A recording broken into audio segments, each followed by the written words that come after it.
boye jusqu'à nouvel ordre zando ya monene ezali ya kokangama bato bakosa bino te baloba bilobela te yatika biso tosala mosala ya Kinshasa bopeto na kati ya Kinshasa oya boyi akino sala mboka na ye esika yali.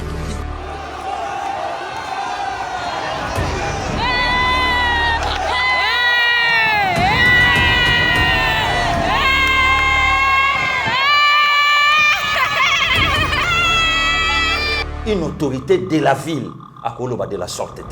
Ça non. Et puis il y a un problème dans Mboka Nangande comme terrain.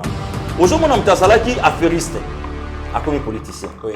Mutasalaki coopérant, à comme ministre. Yango oye koyoka na Mboka na biso batuni moto profession, abi ministre honoraire. Ba député provincial à Ville Kinshasa, ba su pena dossier na Maboko. Peto moni moi batu mususu ba linga ba pesa ba injonction na ville. C'est pas le bezali ba député provinciaux bazo représenter volonté na biso ba kinois. Parce que biso neto vota bango pasteur Gili. Donc choix na bango ezali choix ya ba kinois na ba kinois. Na ya nazolo banayo eza la provinciale, eza la nationale. Il faut basali ya Nzambe ya Congo te. Ba uta Australie. Australie. Bao batondi sakaba stade. Baya kosala li. Baya kosala prière na kati ya salle ya Assemblée nationale na provinciale. Bon de comité kana yanga nazolo bela Robert. Nga na lobela ndi Robert. Tenga na tuni question ya prince Penge. Yango ngape nazo répondre nga siko na lobela Robert. Robert nani wala pas. Robert azalaka réfugié na mboka moko na Afrika en tant que Rwandais. Robert. Oui. Ozoloba makambo prince Penge opese kombo Robert ndenge. Naya, nga na tangi na ngai kombo ya Robert. R-O-B-R. Nous voulons instaurer un état de droit.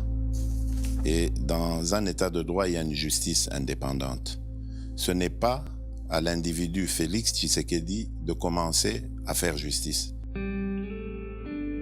La constitution de notre pays consacre l'état des droits comme système de fonctionnement de gestion d'un État.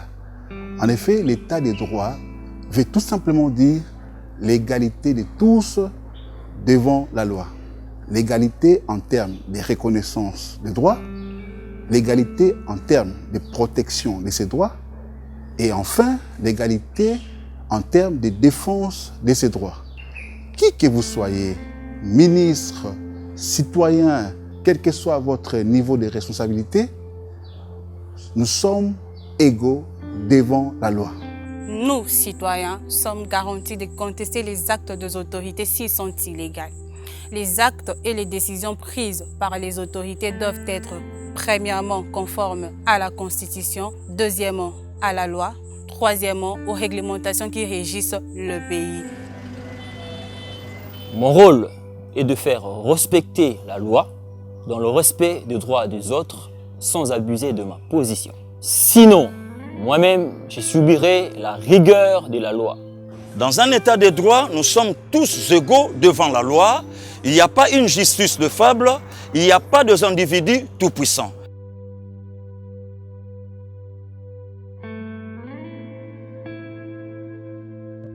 Je soutiens l'instauration d'un état de droit en RDC. Fini les trafics d'influence.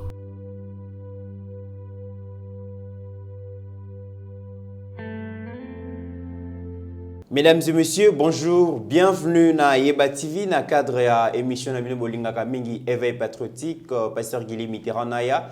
Tous en esengo ya ko retrouver bino lisusu na bénédiction ya mwanamboka Steve Konde, notre réalisateur qui est déjà derrière la réalisation de cette émission. Aujourd'hui avec pasteur Guili, Tokolobela Lisolo, il y a Aré à Marie-Josée Mengi, collaboratrice, il y a Amida Chatur Mwasa Kamere.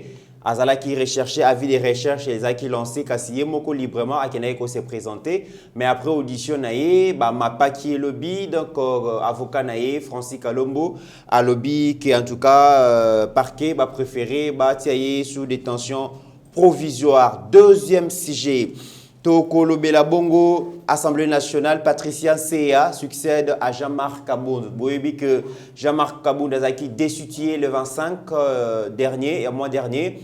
Kassilelo, UDPS, Boy chaise vide, politique à chaise vide, va trouver Moutoumou remplacer Ezali élu Ali Kassi. Bokoyoka déclaration et à secrétaire général Augustin Kabouya par rapport à dépôt à candidature et à candidat, il y a UDPS. Troisième point, Tokobeta Lissolo, il y a un membre RCD Goma qui affirme que Joseph Kabila, s'il a régné pendant 18 ans parce qu'il a accepté de collaborer avec eux, les anciens rebelles, les Katangais, tout ça. Et si le président Félix accepte de régner aussi, il doit collaborer avec eux. Beaucoup de commentaires, il y a Pasteur Gili, Tokobet appelle solo, il y a communicateur Moko, il y a Lamuka, Kona Kombo, il y a Epenge, il y a le Baki qui le président Félix a été cité 127 fois, ce qui fait qu'il doit comparaître comme témoin. Car si Jean-Pierre Bembana, Moïse Katumbi, va se désolidariser dans la déclaration, on a beaucoup de point de vue à Pasteur Gili parce que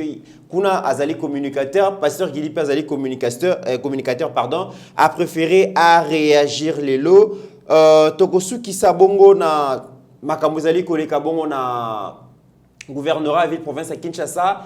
Problème vous allez opposer gouverneur Gentini Ngobila na ministre intérieur Mbutu Zali Kuna toujours affirmé déjà que en tout cas les lots désordre dans le marché central beaucoup on a ba image population a mis confinement accueilli pendant kolongo la barrière à côté dans le marché quand c'est la police na biso et le ballon Steve Konde ba misusu ba beta massa cité banda bazwa formation ceux qui ont désordre ba yo ko randeni ba beta massa déjà toujours affirmé bino que Mutumoko a koufi mesdames et messieurs restez scotché na Yeba TV beaucoup za la discuter.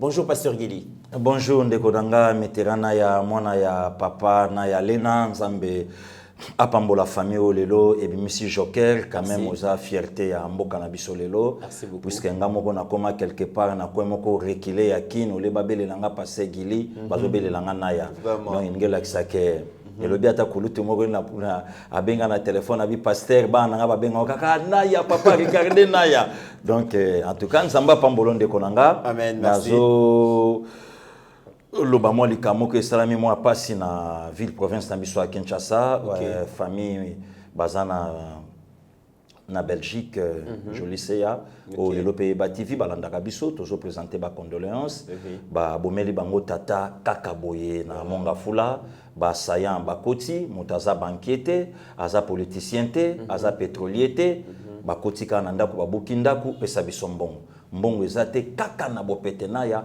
masasi na moto. Voilà pourquoi on dit même biso le loto zoloba. Est-ce que les lots posent à la militaire faut betaka masasi. Donc mutu mususu banda sala formation abetana masasi donc pour ça ne don nyataka kamboma. Le lo Joliseya a perdre tata naye. En tout cas Yeba TV toujours présenté ba condoléances na biso. Sincère condoléances. Oui et pas Joliseya na maman Chantal Yema na Finlande nzamba bondisa mitema na bango vraiment en tout cas isali biso pasi komona pe koyoka likambo yo bato ba libanda bakomi na moi pasi ya kozonga mboka na biso donc ba joyeux anniversaire na petit na biso mona ya kulutu na biso Dr Mayele Marcelin Mayele petit na mikili na ya jogo ya danger dans le parc à la mingi na lobi na yo Dr Zana ba richesse moko ya dégâts petit bale ya nyamado petit na shwa ko beta kunate soka pusani ka dimi ayedora ayedora donc petit bale nyama le lo petit ko 13 ans abotami le 9 juin 2007 Nzambe abatela ba tata na mama na ye vraiment en tout cas il y a pas de souci ba mbote na biso na polyclinique la Riviera balandaka biso na mama Nadine Vuda en tout cas kuna soko luki Yeba TV na ba faire okutani pe na ba faire donc merci beaucoup. Merci beaucoup Pasteur Gili mais avant ya ko bande émission na ko tanga lettre ouverte aux représentations de l'UDPS Canada ba komeli bongo ba parlementaires nationaux to ko tanga comme ça to ko zonga bongo na émission. Dans cette lettre de 2 pages l'UDPS Canada fait une évaluation du Parlement congolais suite à la destitution de M. Jean-Marc Kabound. En voici un résumé succinct. Pour la représentation de l'UDPS Canada, la destitution de M. Jean-Marc Kabound par l'Assemblée nationale révèle l'inadéquation du Parlement congolais par rapport au principe de la séparation et de l'autonomie des institutions de l'État des droits. Puisque Jean-Marc Kabound est perçu comme un défenseur de l'état des droits et de la séparation des pouvoirs de l'État, sa destitution indique que le Parlement congolais résiste au changement pour l'état des droits en cours en République démocratique du Congo. Cette destitution infondée du représentant du CACH au bureau de l'Assemblée nationale ébranle la coalition CACH-FCC. D'où la nécessité de dissoudre le Parlement pour permettre au chef de l'État, élu au suffrage universel, de disposer d'une majorité parlementaire légitime qui lui permettra de bien exécuter les mandats que le peuple lui a confiés. On ne doit pas perdre de vue que Fachi est un acquis national qu'il faut sauvegarder. Mais la perspective de l'UDPS édictée si haut n'est pas nécessairement celle du chef de l'État qui pourrait envisager une solution plus diplomatique. Celle-ci consisterait à dégager dans le Parlement actuel un corps robuste de parlementaires nationalistes. Un pareil corps responsable et attrayant, identifiable par un informateur, pourrait former la majorité désirable pour soutenir les programmes du développement national. Cela n'est pas impossible. Bref, l'évaluation de l'UDPS Canada sur le Parlement congolais est sévère. Ce Parlement censé inconditionné et autonome fait forte allégeance à une autorité morale extra-parlementaire, voire extra-institutionnelle, ce qui les tire vers les bas et les rend inefficaces et inadéquats dans un état de droit. Ce Parlement doit changer et vite s'il veut survivre.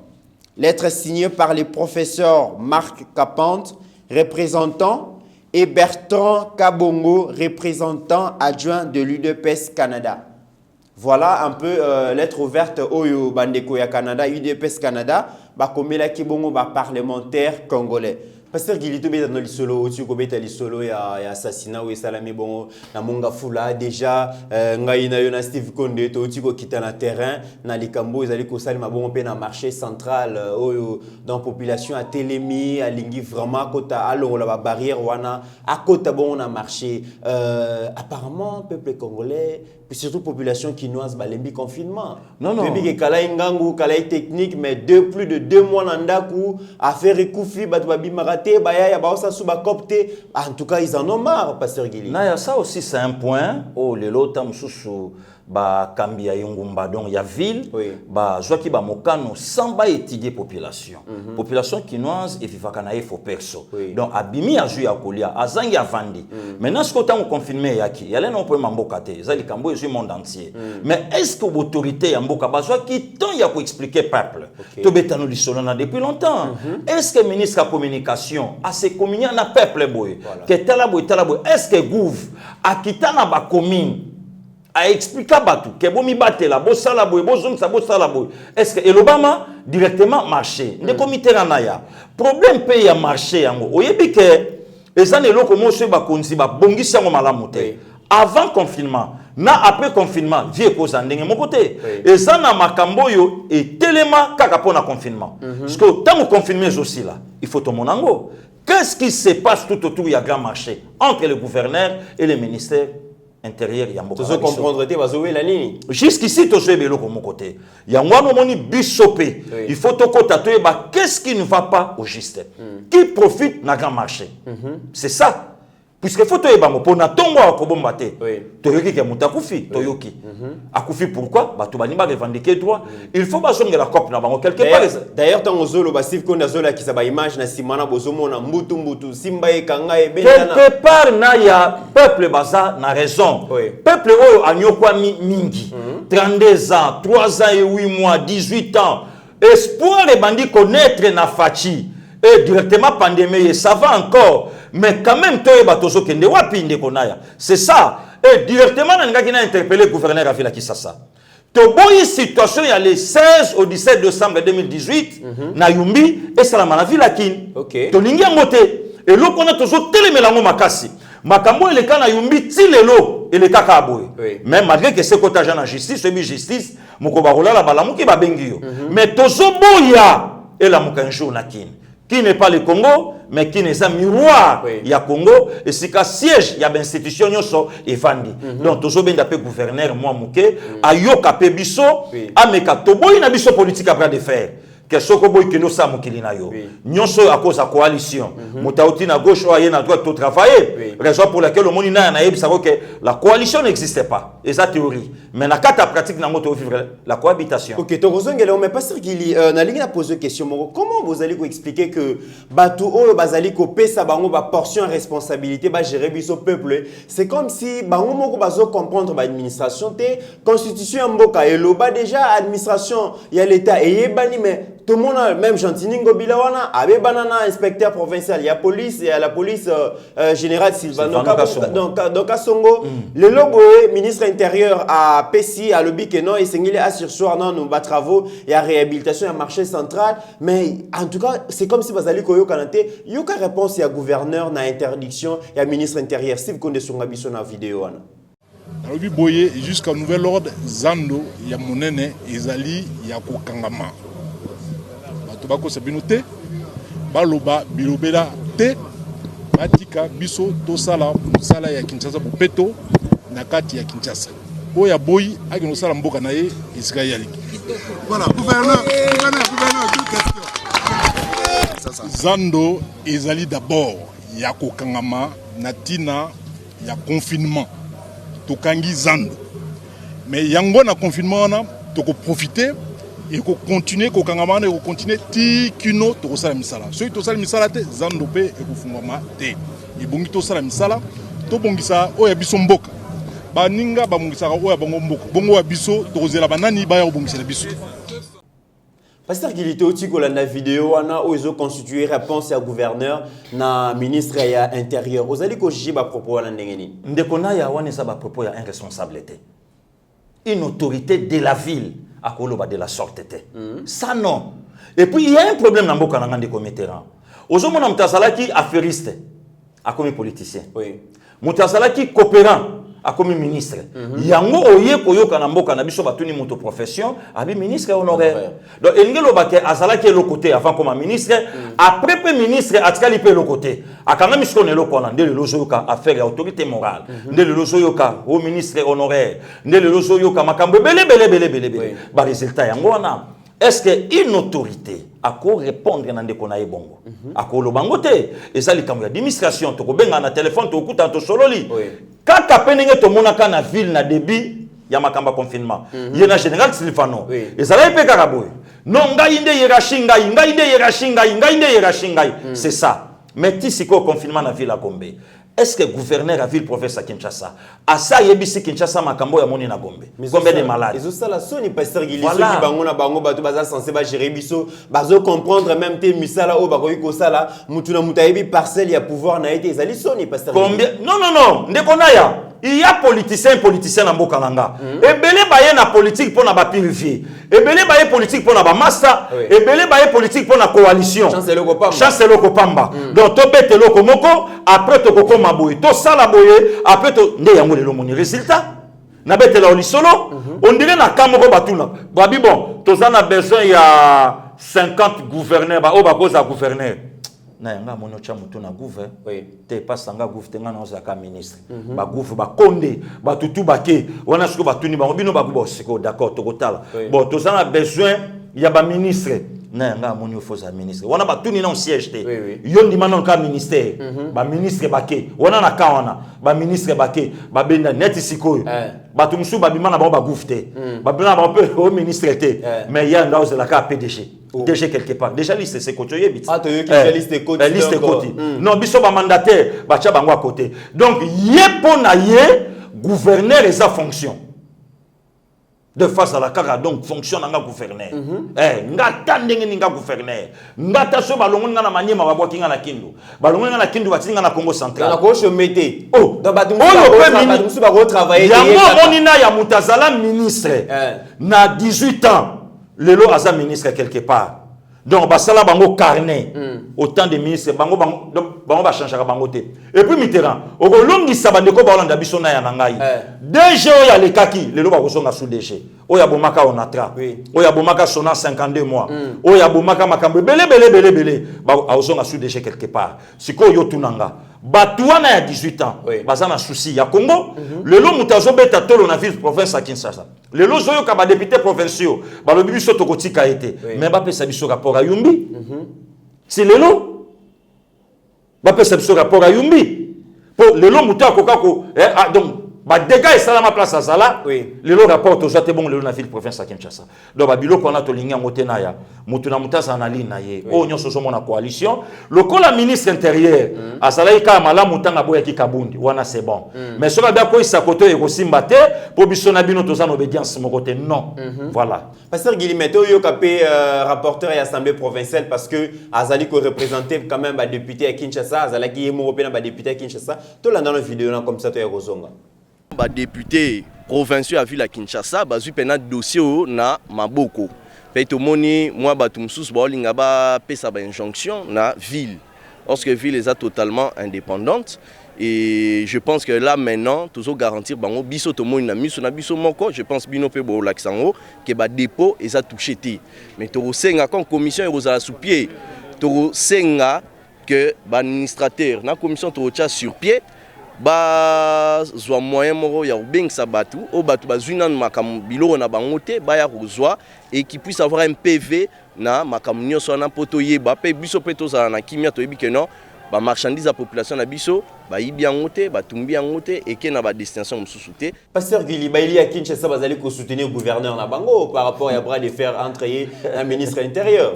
Na yebisa yo na mboka o nzamba ko sambisa biso ko leka même Angola ko leka ba mboka mususu ba député provinciaux nde batolo ba salango bila akoma gouverneur ba ko trahir yete ye pa ko trahir bango te parce que ba lobi ezali ba député provinciaux bazo représenter volonté na biso ba kinois parce que biso ne te vota bango Pasteur Guili.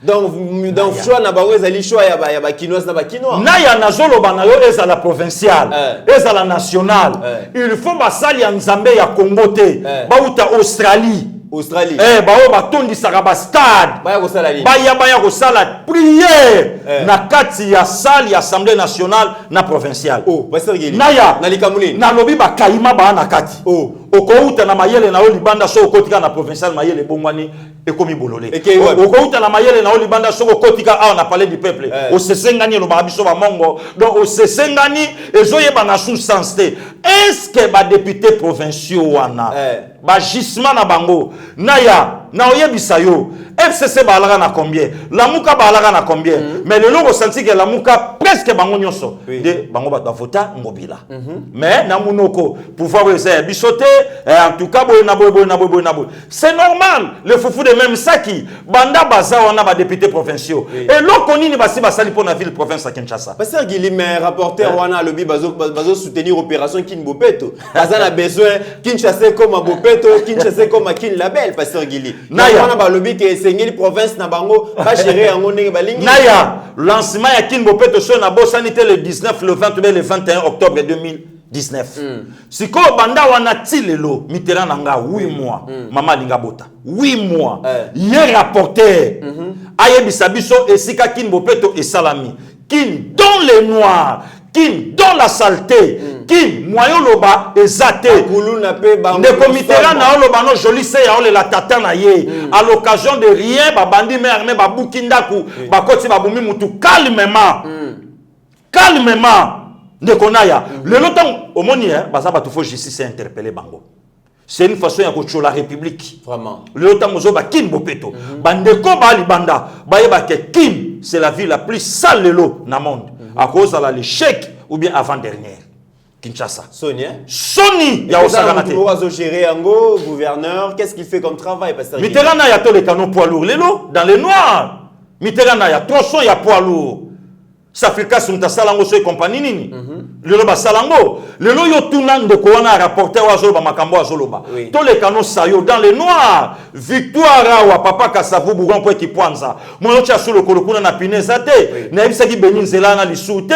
Lelo to tambola partout. Yemoko mutalobi rapporter wana na ville esika siège na bango esali libanda wana ayebisa biso place pe ba voter kuna dans la changu kuluna na changu même pas kuluna tokota nzela wana oya Pascal wana pokende tala esika ba mama bazoteka na se to sala no émission la kisango tala vie tala saleté ne komitera na ya lelo okoya oyebisa biso propriété na ville province ya Kinshasa ezaleli na coin nini nesika nini tozokota ba campagne ezalaka ba quartier lokumu lelo moyen te ngana yo na motel Fikini ezalaka na motel Fikini na ba 12h ozoka sola biloko kolia ezotambola lelo motel Fikini moyen souté lelo yo tango batu wana bazolinga baloba na biso makambo biso toyebite ba pesa peuple respect pe ba banga justice. Pasteur Gilito ko voter lisusu nani kasi parce que tozo comprendre te 18 ans durant le bon bah député qui déjà balembisi biso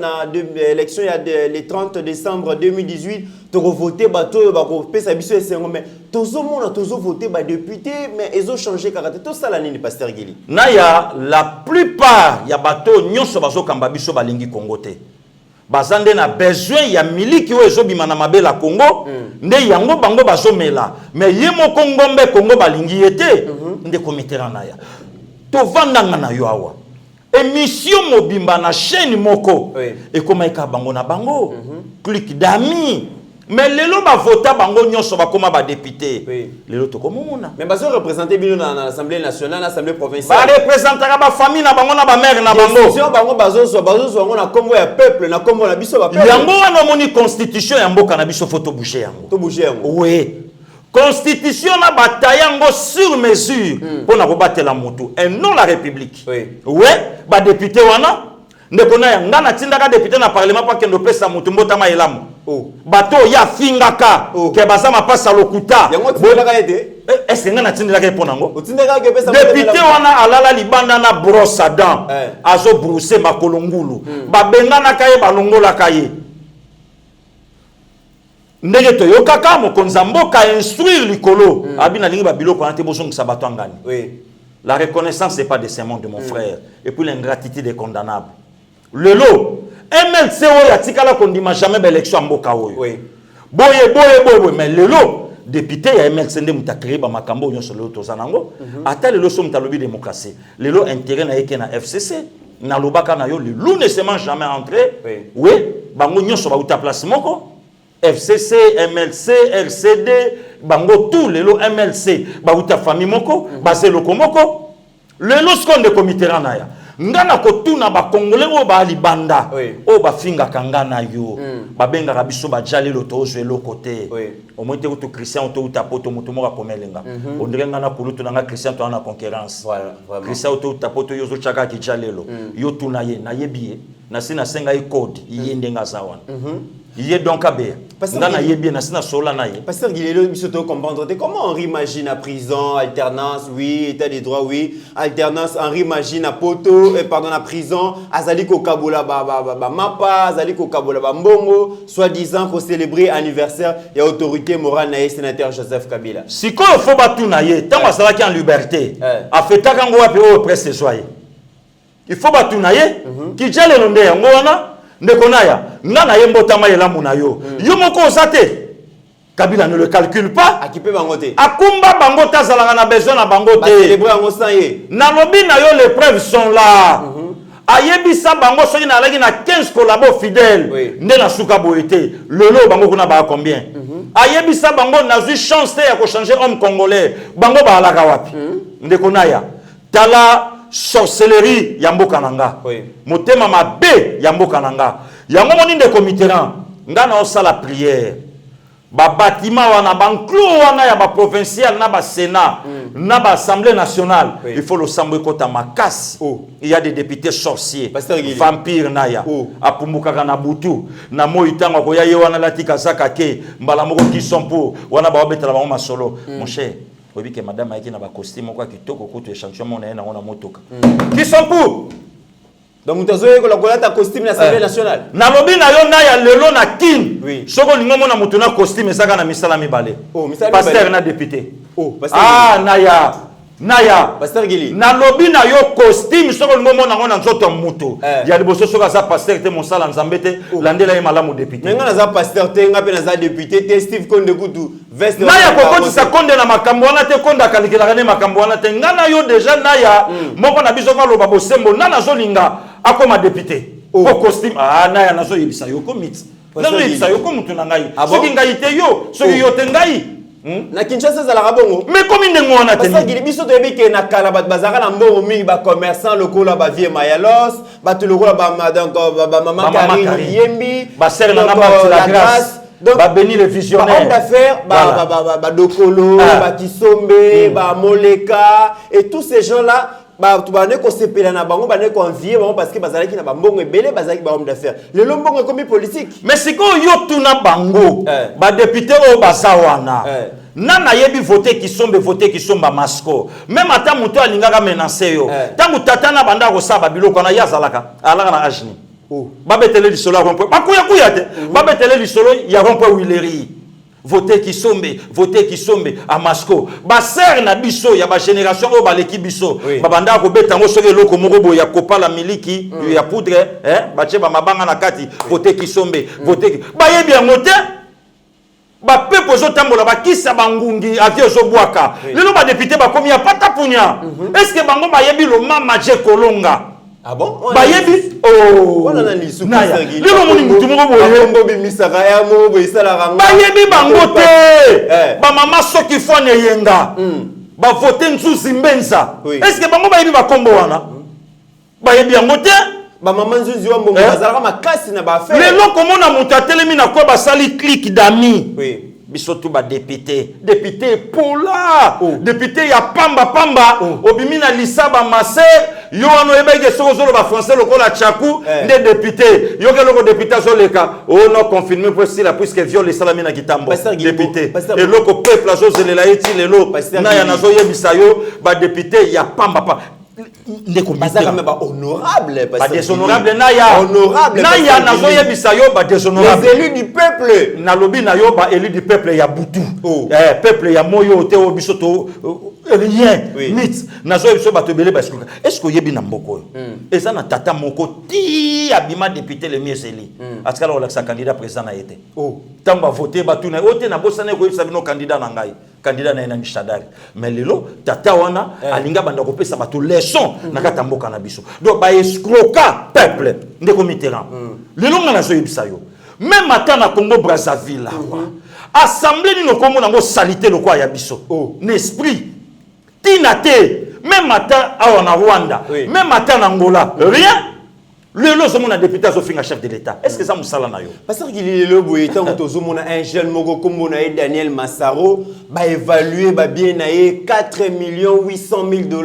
Azali kota mona ba Jeep Mercedes dernier cri Steve Konde Kuta zo la sabino extrait à Mercedes wana bozo mondinga zo bimana fier costume tout ça mais aza simple agent SDN ata azali fondé de pouvoir parce que comment ba jeune ba ko aspirer ba ki na pouvoir te tant que zo yo ka ke politicien moko azo détourné presque ba mbongo ebele en termes de millions yango na moni na yanga na soutenir fe na kamo pao abina mboka na biso komika ka po mutazo poste moko il faut utana parti il faut utana famille mais il y a des compétents ne comité là na il y a des compétents oh lelo batali ba qualité ya bana ya bazebele na kin na IPC na yo na IEC na IFASIC na IPEN na Kampa na Mushetu na biso bazebele na ya mais lelo ozozwa un Massaro Aouti dans le néant abimi ayepona ni poza cousin ya poza ndeko ya sikoyo bato assonance nani azana ba voir o Massaro zanango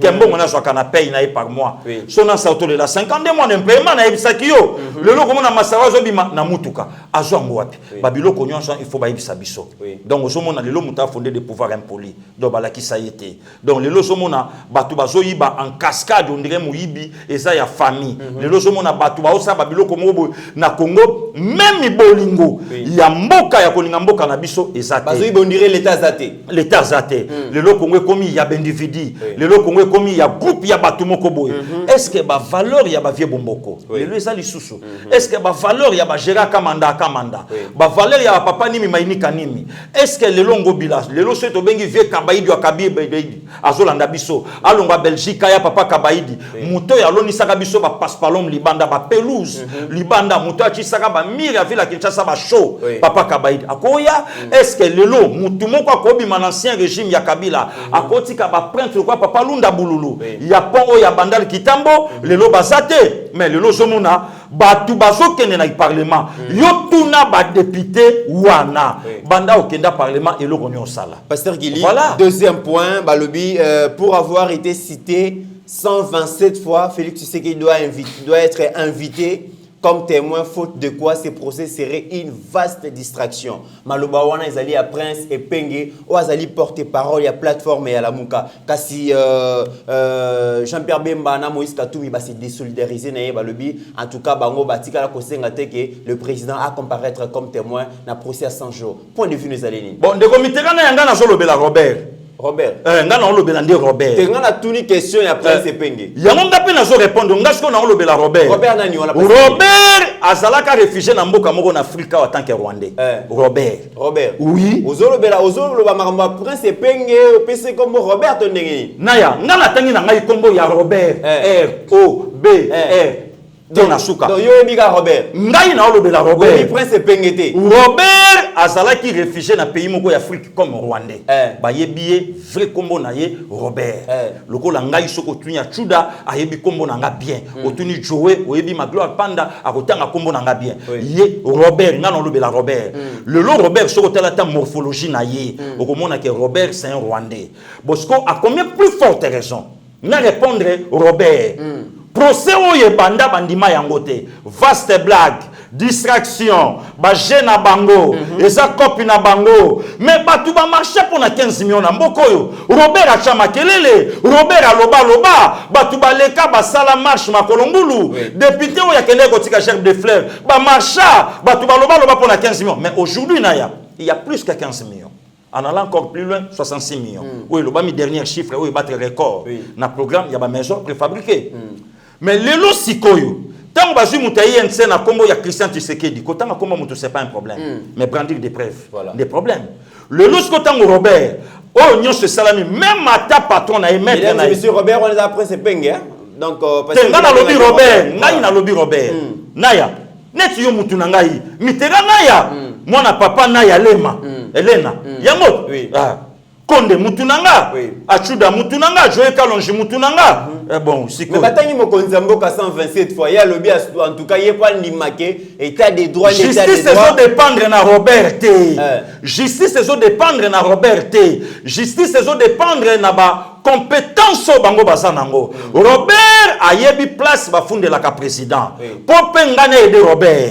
Lokola a yebité. Akende pas Christian Bosembende konanga, akende pas Becho de balaxé constitution. Balaxa ndenge ba portaka président na justice. Comme ça Robert atangango et puis azwa dossier ya mokonza mboka akende kotike siko ba rolakisa ye. Voilà encore la sorcellerie au grand jour.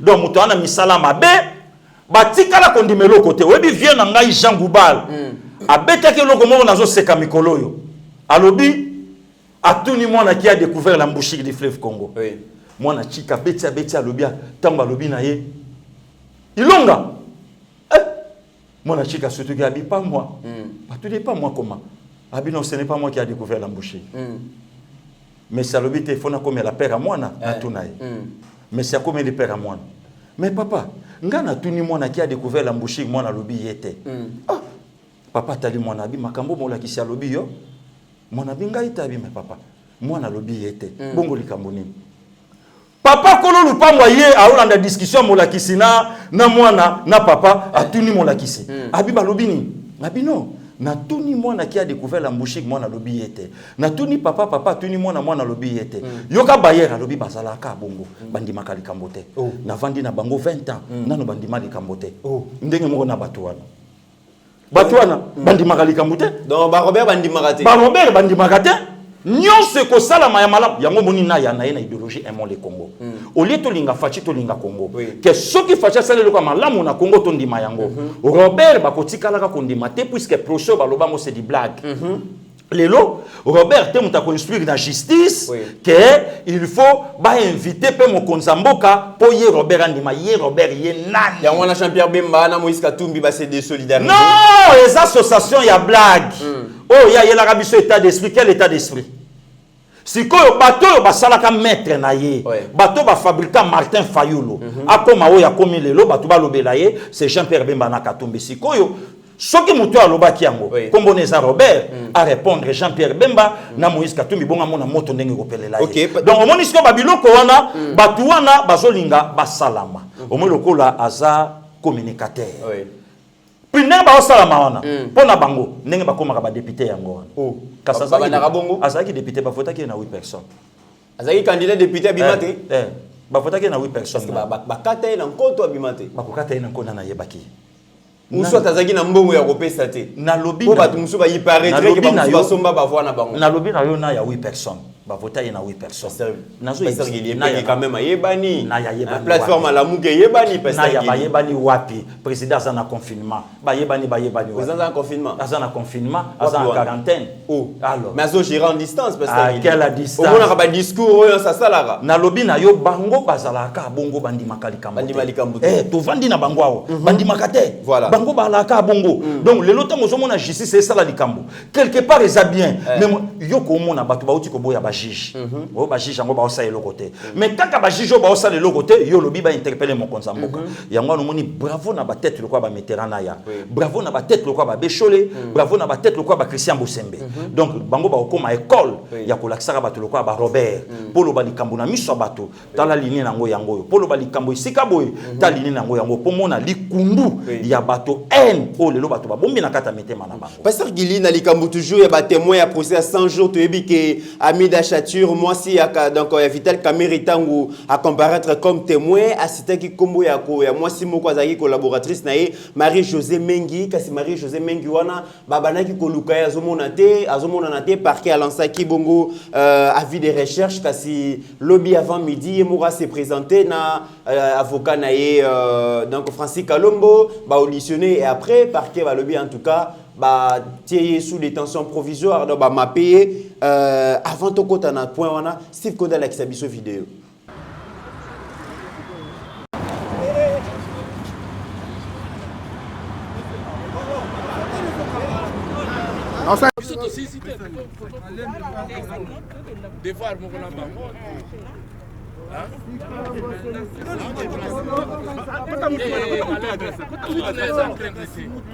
Librement, librement,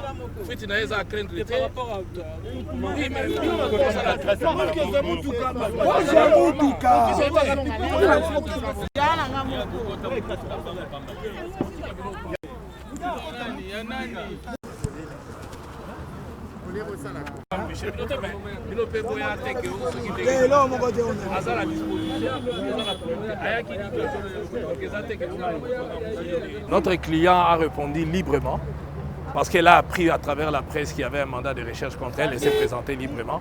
Là, nous sommes en train de faire certains devoirs que le parquet a requis. Donc, on fait une descente et puis on verra la suite. Elle est en liberté, je sais pas. Non. Elle est en détention pour l'instant. Dispersez-vous.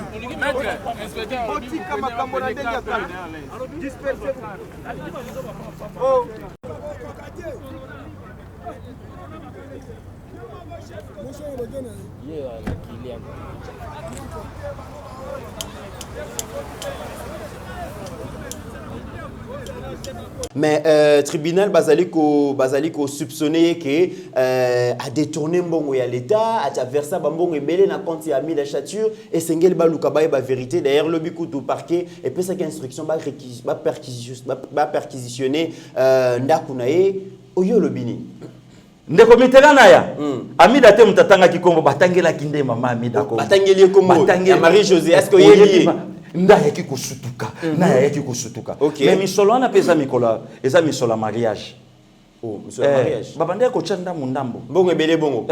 Naya 860 celui combien? Dollars. Oh, naya 33 000 euros. 800 et quelques $1000. $1000. Naya 4 jeep 4 x 4.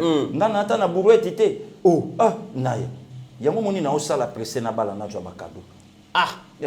Pasteur Gili. Oh, miti. Yo landi vidéo on a siko Francis Kalomba lobby quand même Sengil ba respecter cliente na ye, aye na volonté na ye moko dans tout ça. Tu as sali bien, bakoyoka ye. Bakangi ete babateli yende. Babateli balanda banquette. Bakoyoka pe na miso bato. Bakoyoka ye. Mokolo a jeudi si malobite tokota. Bakosela mokolo makambu te. E koma kaka. Oh naya. Mokolo bakosela kango likambu eza mokolo. Eza na ngunga. Bakosela kate. E koma kaka. Na lobi na yo batu bandimaka te que le 11 kokoma. Le 11 mai. Et qu'on la télévisé, ba chaîne nyonso zoyango d'ailleurs ba kozonga ko samba na 4 langues le 11 le cas le 25 bokoyoka boîte à Pandore le 25 toye 2 jours après papa accueilli na ya toleki makambu papa lelo même matin ndenge tokokoma mokolo mosala minei le 11 na ya okoyoka mama na koloba melikambu ya malamu ezani mama ami dalobia ibi sika zalakate aibiti mais bazui na 10e rue aya yebi sika zalakate yenda yaka na ndako na yeme yena na kende pa na yete sikoyo bazuzi pe bakotuna ye kaka omoni mikolo procès combien lengi mikolo to komo ka bamo omonaki derby il y a Vital Kamere na Marcelin Bilomba omonaki derby les pour la français tozoye pour la administration na lobi na yo to yebi lokote match quoi de français beta maka Genève auti kolobake kuluto Marcelin asilise pa na bango Genève alobi pasteur Guilherme Salenga pe passe biso bato totanga na ba UPC na ya ndima EP1 na ya ndima EP1 biso to somba vraiment na ya ndima EP1 ndima EP1 na ya ndima COD na ya ndima yango lelo esali yo wana ya biso omoni lelo COD esali yo valeur na ya ndima chassa sukali totia bakaye lelo esali biso bato na ya ndima sac ya ciment esali bato donc lelo ko banga na yote na ya omoni ba vieux lokwa ba Marcelin lelo bato belé ba ko découvrir ouais oyebi que première noire o ya créé université privée na Suisse vieux Marcelin oyebi ba Transkin international avant ma monnaie grave donc mayele kokanaka et le canarapé na ya wane alaki derby bazalaki batu ya ba chamanitique kokana oya rogan oyo bwanya oya silisa na poto to yebite be oya silisa isika sisa balobi donc oyo banomai ope banomai oyo banomai na mokonza Vital Kamere pe docteur à l'université ya Grèce je pense na lobi na yo balobaki na ngai na biloba loba ya flow na ngai yebisaki nga lobi na bitelo museza na poto ato juite bakopesa nzela o matakelasi de yazo raté tenga na lobi na yanga na komi na Miguel nga na komi mikilite na yoka kaka balobi mikili mususu eza kuna soko juite o matika o moni ati siko na ya makambo ndenge makambo komo kendele na ya to sala para tous les moyens to luka ba Louvain na ba Sorbonne pour ndire ba diplôme na biso ya ba yiti na nyoyo ekozanga nzela donc on considère on les sous-souté bongo na ya makambo komika yo komi likambo ya Suisse ya Sorbonne ya bongo sikoyo na ya ndenge procès na ya ndenge procès na babengi Mitterrand na ya obandi kopesa o IPC bakitisi yango Grèce na ya Sorbonne Ava Genève na ya Salatu to matato kendo débriété lopo après 10 ans evimbisa moi pasteur Guilherme to kende ndenge nini tozo solana konde na tongo awa tola mukaka boeto qui président français Emmanuel Macron a lobby ba gouvernement nyonso africain oyo ba population nango kozwa vaccin te bakoki konyata Europe te bakoki konyata France te pasteur Guili est-ce que bango pour délégation na bango bazawa Jean-Yves Le Drian azali awa ministre affaires étrangères ministre à défense ya Belgique azali awa bango est-ce avant baya awa bazu vaccin na ya Macron ke banaye Macron ke banaye na ya Yves Le Drian zawa du vaccin te pa ya na Congo biso pe to ko vaccin te poto ya kuna Macron c'est le côté Macron nan Macron ke banaye te président ya France kuna pa na eponga déjà na de colère na ngala contre ye pasteur Guillaume yo za rancunier mutu na ye afinga o yanga pe ya ngona lobi na ye na yanga na rancunier na mutu nyoso o ya koloba mabe ya Congo soko lobi mabe ya Congo na ya bu o simbi kaka bentera Congo na ya Kobo Sanate, je suis intellectuel. Naya Kobo Sanate. On se connaît pas. Na directeur à cabinet. Na Macron on se connaît toi, pas. Naya on se connaît pas. Na Macron on se si connaît tu pas. continues Naya, moi je vais mettre les faits. Et la souka j'ai un problème respiratoire. Pour l'intérêt Congo. Naya pour l'intérêt Congo. Je vais mettre les faits. Naya attention. Keba. Naya Mikolo et Komikaka. Au moins nous sommes fâché. Au moins na Komika na ba geste. Donc méchant. Donc toi Keba na Macron. Donc, si on dit Mikolo, comme na biloko wana, na ya yebaka mabeko. Donc, non, toi qui es Macron. Non, Macron, en tout cas, photo que banaye, Macron zanzambete o Macron ko sa loi, que ce bato en Europe ité. Biso to en Europe ité, bango pe ba ya Afrique ité. Bango pe ba ya té. Et bango ba ya. Bango ba ya les gens bango. C'est que makambo ya lobi ko salamate. Pasteur Guilherme na zobanga parce que babi ba yé na 4 ceux qui 40 tonnes, il y a ba matériel, ba médicaments tout ça. Déjà bande ko na biso diaspora o nazali ko pesa merci parce que ba alerte ka biso mingi na ba information bango bazora parce que bitumba tozo bunda awa to yebi ke ba vie na biso Kalonji déjà les États-Unis pe kuna ba bagarre à danger. Gustave Kalonji. Guerrier. Voilà. Ba César Ngadi, ba Maître Dona, ba Bogis Bompema. Voilà. Ba yebisa ki biso ke ba Marceline Midopé. Voilà. Igo ser na biso en Angleterre.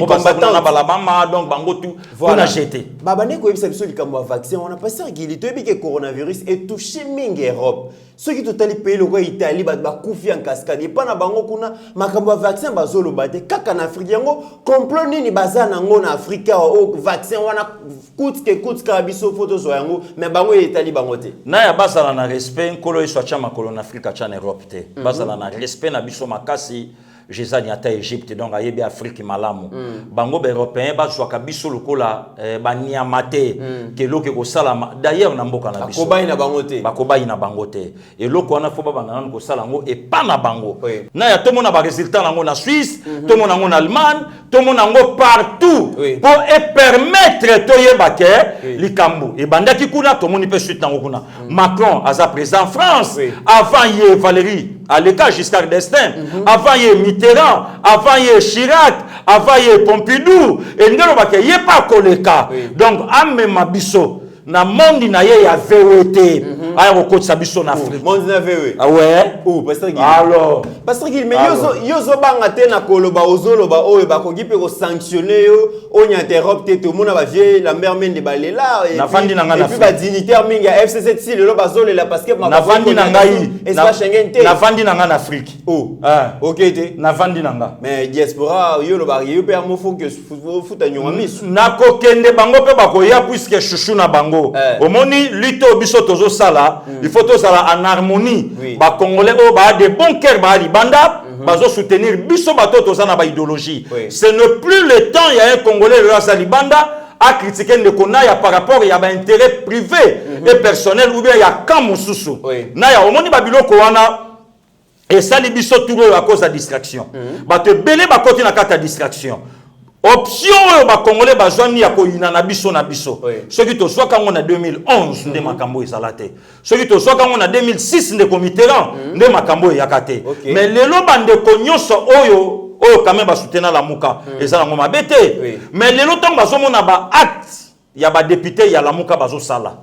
Vis-à-vis à FCC au profit à FCC de par rapport ya makambo basanango lelo bazolo banini lelo ko bosana te ba famille beba na poto lelo ko bosana te ba relation beba lelo même ba couple et beba même de Mitterrand est-ce que bande ko na ba yebaka avant lelo Fachi ba désigner selon ndenge ya lelaki mais est-ce que ngana yo to votaka président Rasop voilà bato ba votaka président Rasop ba ngomoko mama Eve Muzeto Fayulu tout ce monde wana balaka na sima na ye est-ce que biso ba to pesaka kombo ya premier ministre maintenant il bimaka muto akosolaté mais à combien plus forte raison muto azala ki président ya Rasop ya rassemblement azanga candidat comme de l'opposition en ya MLC nde yango moni en wana MLC ko bimisango tilelo donc bandeko basali banda net lobi muto moka benginga alobi abi passer ki litolandaka yo mais ko lobaka te pona Jean-Pierre Bemba moni biso soto ba congolais bango ba congolais fachi étranger donc tant bazo finga fachi on a problème te tant biso to ko loba ali mutabandi ko ya ko pesa ba conseil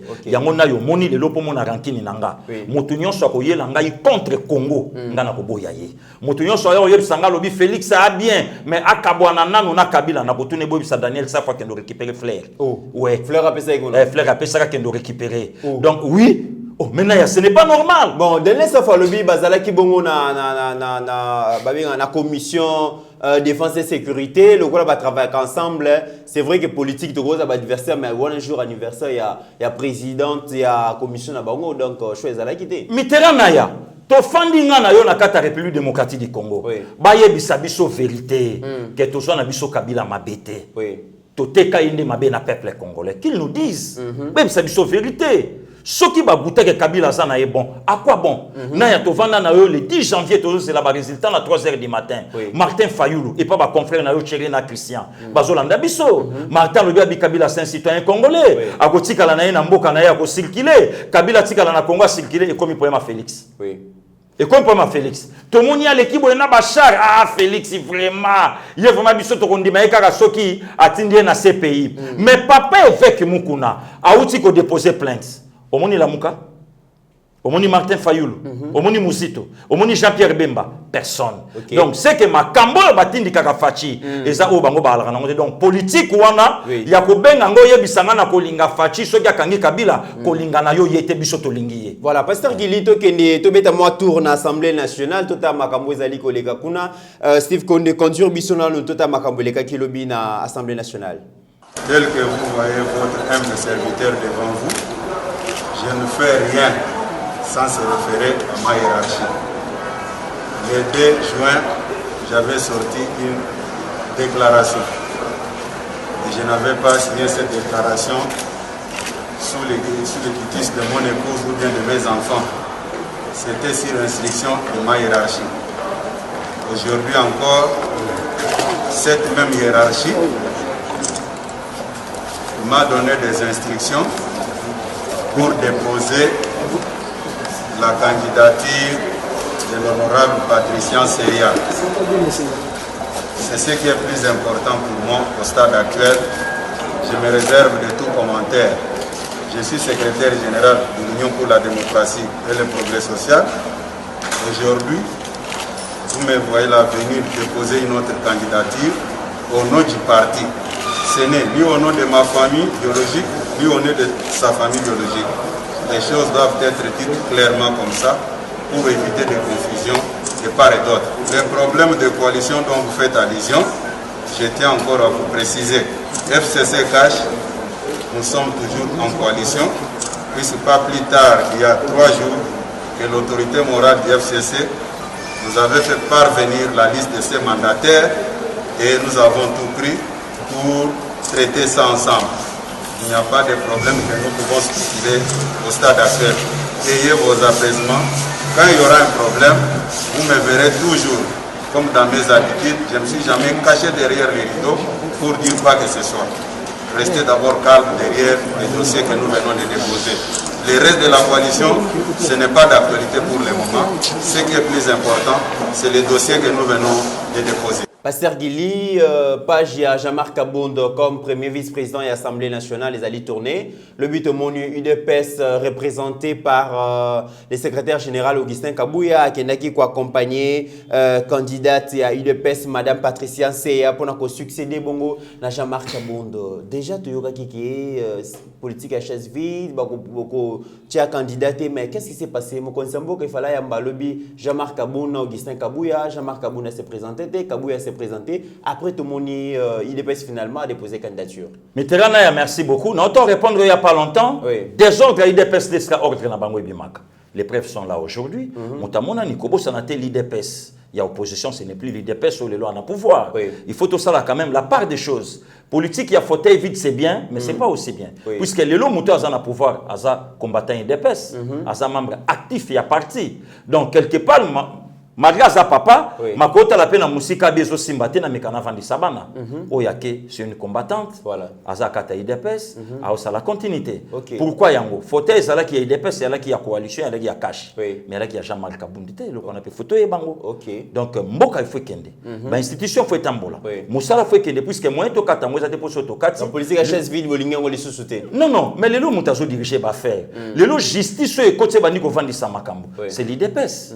Parce que les lots kotika côté on a pourquoi et quoi peut causer la piège bon ceux totiki yo yebi rise yango pe ya coalition ata coalition mais dans la coalition il y a aussi la cohabitation rise yali bitumbe yali to fingani na tongo na poka to bongisi lobi na tongo to fingani na moyi to bongisi mais ata yango mais ba vautour wana bazape na kati bakoki mapemba ngo pa yense ba bipia biso moto tocha oyebi problème ya vieux Paul Chilumbu na Viembata yalaki nango bien mais attention puisque kuna bandoki bazali oui oui bandoki bazali wapi oh bato balingi Kongo te bandoki bazali wapi pasangili kuna wapi naya kuna wapi mit palais du peuple pasteur Gili palais ya peuple kombo ya bato maréchal eza ya biso eza ya bato bakota kuna na kati te eza ya biso peuple ya bato bakota palais du peuple mais bato bakota kuna bazala ba défendre intérêt peuple te naya omoni bakokai pe ko récupérer fait Paul Chilumbu lokola azana ba guerre na kabon ndenge to moni na média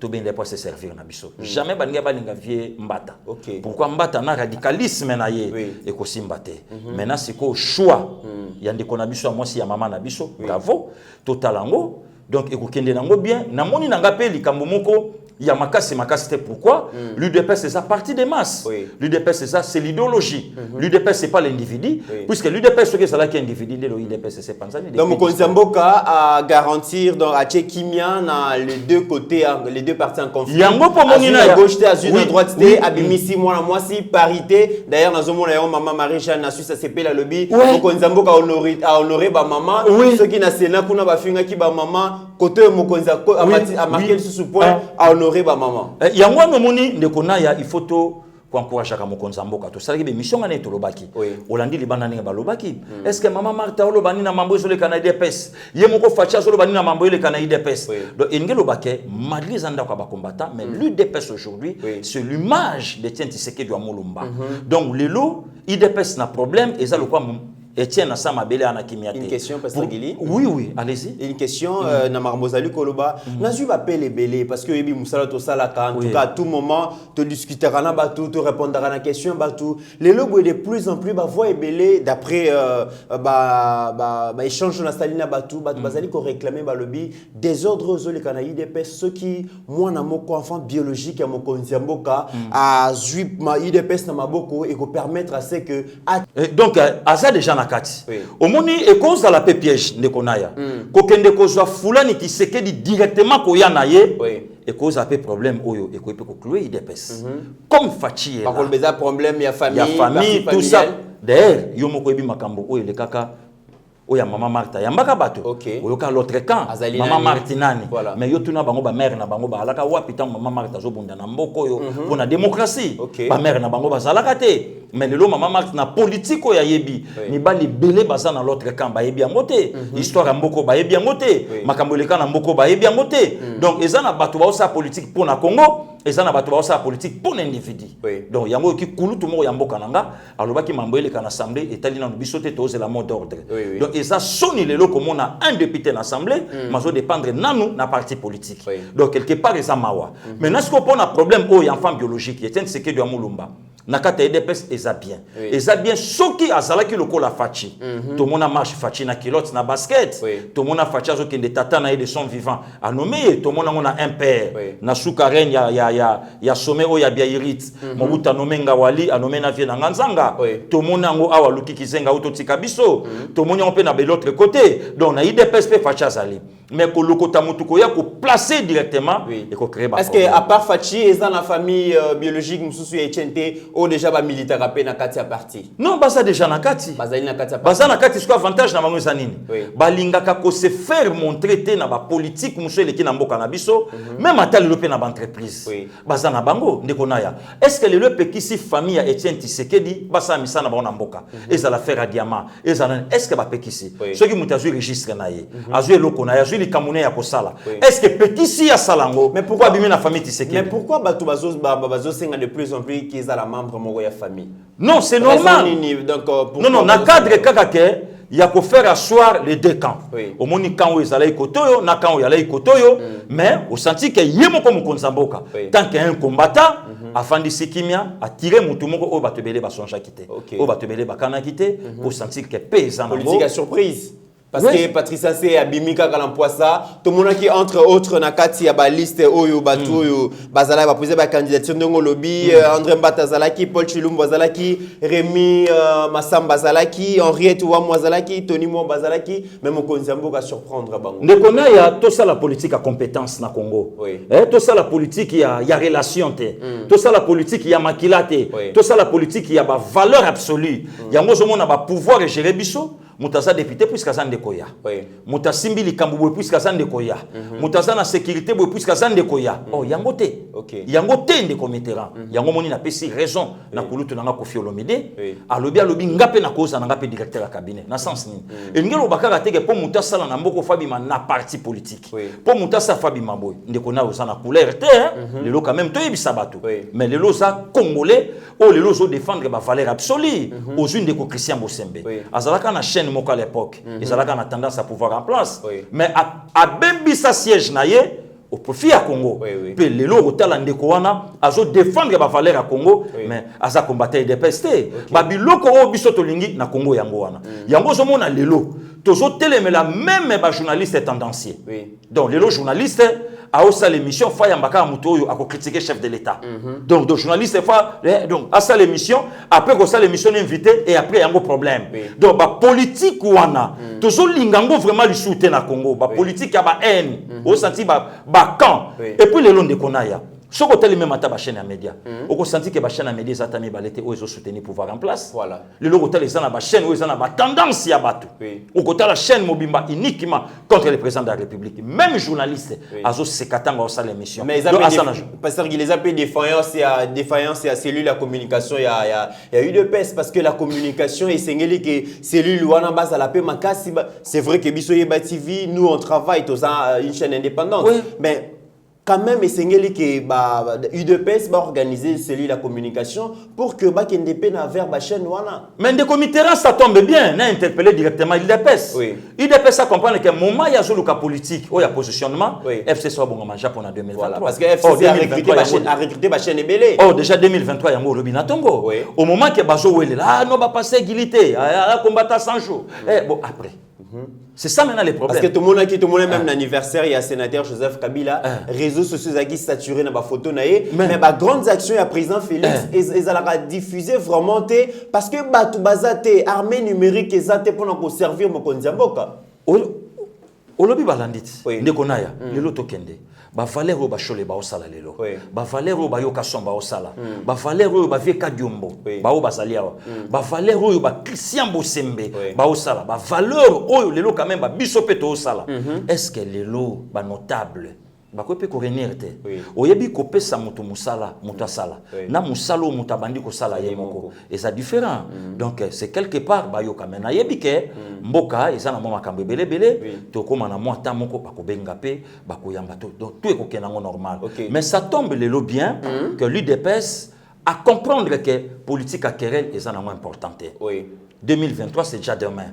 donc ça na ngolobito politique biso to tout ça la nini même ataba acteur politique nyonso lelo bazolo ba critiquer Fachi combat na biso bango ba kanisate que non en fragilisant Félix Antoine Tshisekedi Tshilombo nde eza ko pesa makasi na bango eza ko pia makasi na FCC na Kabila au moyen ko lembisa Kabila ezanini tout ça la bloc et permettre en 2023 azala na ba député muke et mandé ko ya de 2023 tilikolo Congo azala na monopole ya ko diriger mboka nenga lobi mais lelo ozolanda mutake ko tika liste na ye oya ba mandataire public olanda ki se jaloba ki to moni yango et pourtant déjà baloba ki mokonza mboka rozwa liste te yemoka ko nommer bato mais siko yo fotu na bango lelo ba entreprise oyo bokamba bino moko sona sasuka wapi on atra ba papa bazokufa presque chaque mois pour na makambe belebele régie lelo na SNEL moyen te kini dans le noir lelo yo tuna batuana lelo skoto bozo la 65% donc interpeller des pes et ça na bateau yo balingi Congo te mais balingi milike zo bimana mabela Congo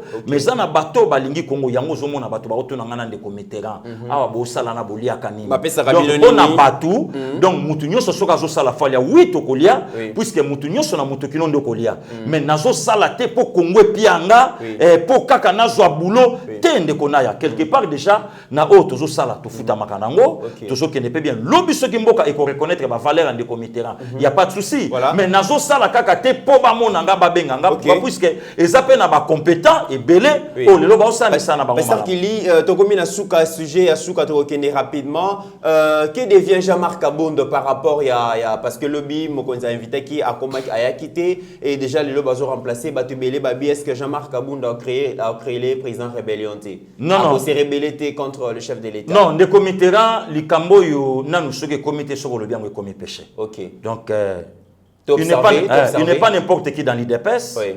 Aza couronné par Etienne Tshisekedi Moulumba. Oui, héros vivant. Donc c'est un guerrier, c'est un combattant. Aza na ba trace ya tikité mais oeza. Oui. Oeza il est le ezoganga. Le kona ya naninga ki na répondre pour konda sa bandi biso basine le lot en monde sin. Naninga ki na répondre ndeko moko ya RCD. Ya on a posé question. Ah merci beaucoup. Pasteur Guili, dernière question. Tolanda qui na média moko de la place un membre moko ya RCD à lobby, soki Kabila rien qui pendant 18 ans parce que a comprendre ki bango andimé ko travailler na bango, a bana comprendre bango nde batika qui a travaillé mais soki Fachi Palingi a régné et sengi la composer na bango travailler na bango à lobby bango, il se vante à lobby bango baza RCD Goma, ancien rebelle et puis ba Katangé donc ceux qui président Linga régné et sengel coûte que coûte à considérer bango. Te ndekona ya eloko wana esali soni et la kisi sorcellerie ya motope ya bateau et la kisi aussi na la bassesse hein ozo sensi mutalo ba likambo ba base solide ezate soki bango ba kobeta tolo na yango bongo Équateur ya koloba nini bongo Congo central ya koloba nini Kasa ya koloba nini bongo Bandundu ya koloba nini tozana besoin de ancien rebelle qui dit ancien rebelle aboma ba congolais Nazoya, ndeko Mitterrand. Est-ce que oyebi sur sa RCD za Rwanda? Pour preuve, tozana vidéo ya Laurent Désiré Kabila abenga bango ba abruti. Lelo ceux qui muta RCD lobby, mais RCD azana FCC. RCD azana FCC. Pour preuve, les vieux Alexis Tambomamba, Azarias Souroberoa, les vieux Actif Saïdi Ngoma, les vieux Wamba Diawamba, le tout consort on a les lobasapuna. Qu'est-ce qu'ils ont fait? Voilà. Voilà pourquoi les lots comprendre que guerre est moi ici là. Ezate pourquoi puisque eza guerre ya tribu, eza guerre ya ethnie, eza guerre ya bakan. Donc tout simplement pour baso bambongo na bango, raison pour laquelle même Liwa ya Vimbunza a kanisa ki yale guerre moko normal, or yale guerre moko politique. Donc vieux wana ndeko wana o ya RCD à se taire akanga monoko na ye puisque sur sa RCD eza Rwanda. Kobo sanatena ya toana début juin oyebi makambu ya guerre à 6 jours à Kisangani.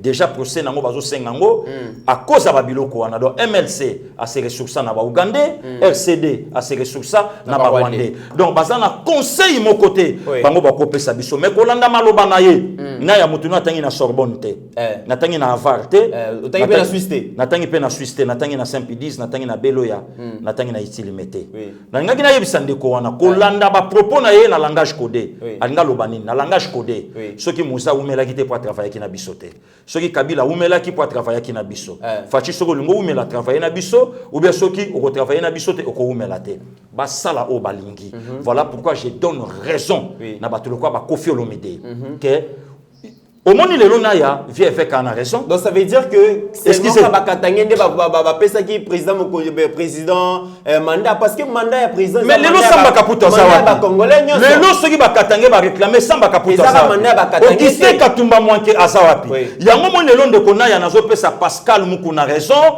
que le pays est en otage yango yo.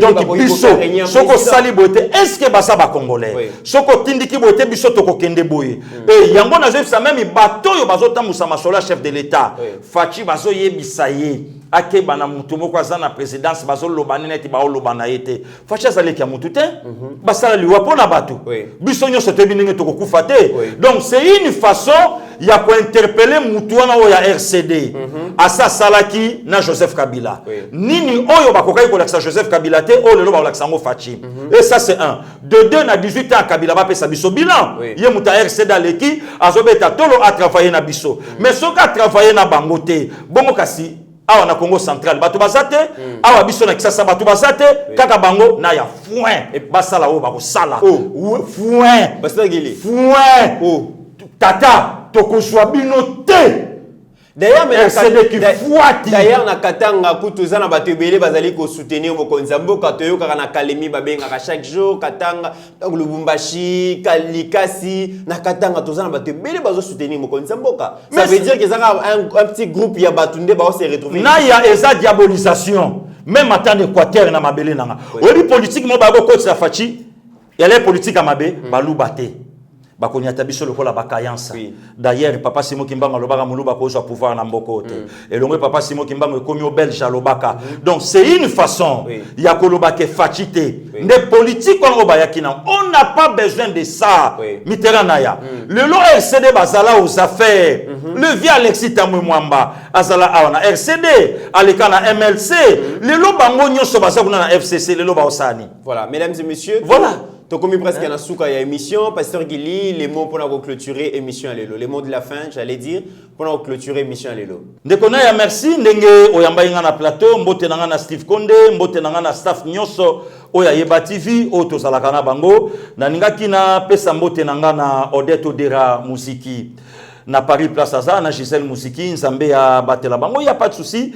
Toza na biso ensemble na Baya Charlie, toza ensemble na Bavie Chacho Pipo, toza ensemble na Bachacho Kashogi Empereur, toza ensemble na Baya Lucy Tembo, ba commandant Patrick Boulabula, ba maître Chikose, toza na biso ensemble. Donc, ba Naomi la japonaise, na Japan na Place Azali, donc toza na biso ensemble, ba Arlette na Canada, tozali, donc, Baya Martine, Baya Christine, Baya José, Baya Nicole, donc, toza na biso ensemble, Baya Don Mama Julie, donc, toza na biso calme. Donc, il n'y a pas de souci. Le biso ginkola zongite naya, toko continuer, boulot na biso, n'enge toko continuer, mais yebaka ke mikolo yo, on se connaît pas. Si tu continues, naya, je vais mettre le feu. Attention, j'ai un problème respiratoire. Donc, mikolo, il n'y a pas de souci. J'ai 82 ans. Ce qui est meki na komi diembika makala. Ouais.